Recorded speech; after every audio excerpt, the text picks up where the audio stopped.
नमस्कार दोस्तों, MT Hindi story में आप सभी का स्वागत है। आज की कहानी का नाम है शबाशीर गेहूं। किसी गांव में शंकर नाम का एक कुर्मी किसान रहता था। सीधा साधा गरीब आदमी था। अपने काम से काम रखता था, ना किसी से लेना और ना किसी से देना। छक्का पंजा ना जानता था। छल प्रपंच की उसे छूत भी ना लगी थी। ठगे जाने की चिंता ना थी। ठग विद्या ना जानता था। भोजन मिला तो खा लिया करता और ना मिला तो चबेने खा लेता। चबेना भी ना मिला तो पानी पी लिया और राम का नाम लेकर सो जाता। किंतु जब कोई अतिथि द्वार पर आ जाता था तो उसे एक निवृत्ति मार्ग का त्याग करना पड़ता था। विशेषकर जब साधु महात्मा पदार्पण करते थे तो उसे अनिवार्यतः सांसारिकता की शरण लेनी पड़ती थी। खुद भूखा सो सकता था पर साधु को कैसे भूखा सुलाता, भगवान के भक्त जो ठहरे। एक दिन संध्या का समय एक महात्मा ने आकर उसके द्वार पर डेरा जमाया। तेजस्वी मूर्ति थी, पीताम्बर गले में, जटा सिर पर, पीतल का कमंडल हाथ में, खड़ाऊं पैर में, नेक आंखें पर। सा था संपूर्ण वेश उन महात्माओं सा था जो रहीस संप्रदायों में तपस्या, गाड़ियों पर देव स्थानों की परिक्रमा और योग सिद्धि प्राप्त करने के लिए रुचिकर भोजन करते हैं। घर में जौ का आटा था, वह उन्हें कैसे खिलाता। प्राचीन काल में जौ का चाहे जो कुछ महत्व रहा हो, वर्तमान युग में जौ का भोजन सिद्ध पुरुषों के लिए दुष्पाच्य होता है। बड़ी चिंता हुई, महात्मा जी को क्या खिलाऊं। आखिर निश्चय किया कि कहीं से गेहूं का आटा उधार लाऊं, पर गांव भर में गेहूं का आटा ना मिला। गांव में सब मनुष्य ही मनुष्य थे, देवता एक भी ना था। अतएव देवताओं का खाद्य पदार्थ कैसे मिलता। सौभाग्य से गांव के विप्र महाजन के यहाँ से थोड़ा सा मिल गया। उसने शबाशीर गेहूं उधार लिया और स्त्री से कहा कि पीस दे। महात्मा ने भोजन किया, लंबी तान कर सोए, प्रातःकाल आशीर्वाद देकर अपनी राह पर निकल गए। विप्र महाजन साल में 2 बार खलियानी लिया करते थे।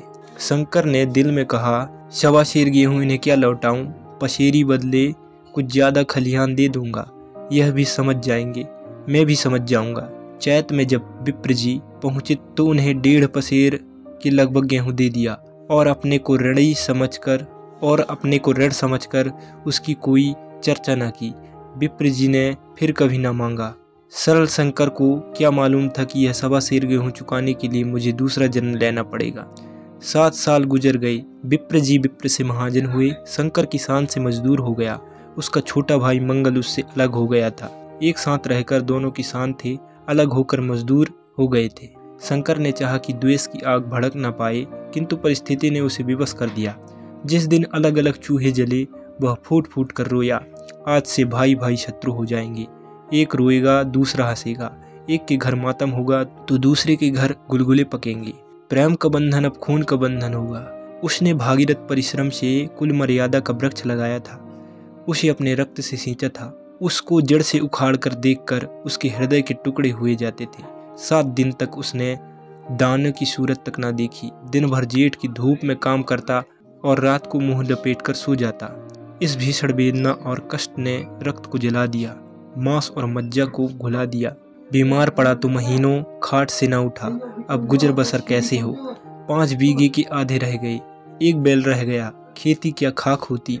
अंत में यह नौबत तक पहुंच गई कि खेती केवल मर्यादा रक्षा का साधन मात्र रह गई। जीविका का भार मजदूरी पर आ पड़ा। 7 वर्ष बीत गए। एक दिन शंकर मजदूरी करके लौटा तो राह में विप्र जी ने टोक कर कहा, शंकर कल आकर के अपने बीज बैंक का हिसाब कर ले। तेरे यहाँ 5.5 मन गेहूं कब के बाकी पड़े हैं और तू देने का नाम नहीं लेता। हजम करने का मन है क्या।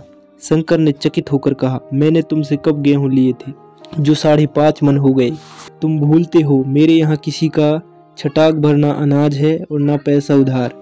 विप्र इसी नियत का तो यह फल भोग रहे हो कि खाने को नहीं जुड़ता। यह कहकर विप्र जी ने उस शबाशीर गेहूं का जिक्र किया जो आज के 7 वर्ष पहले शंकर को दिए थे। शंकर सुनकर अवाक रह गया।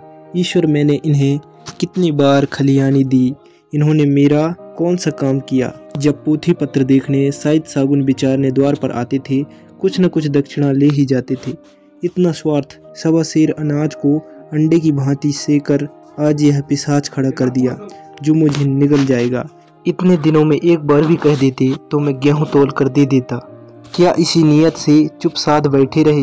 बोला, महाराज नाम लेकर तो मैंने इतना अनाज नहीं दिया, लेकिन कई बार खलिहानों में शेर के शेर 2-2 शेर दिया है।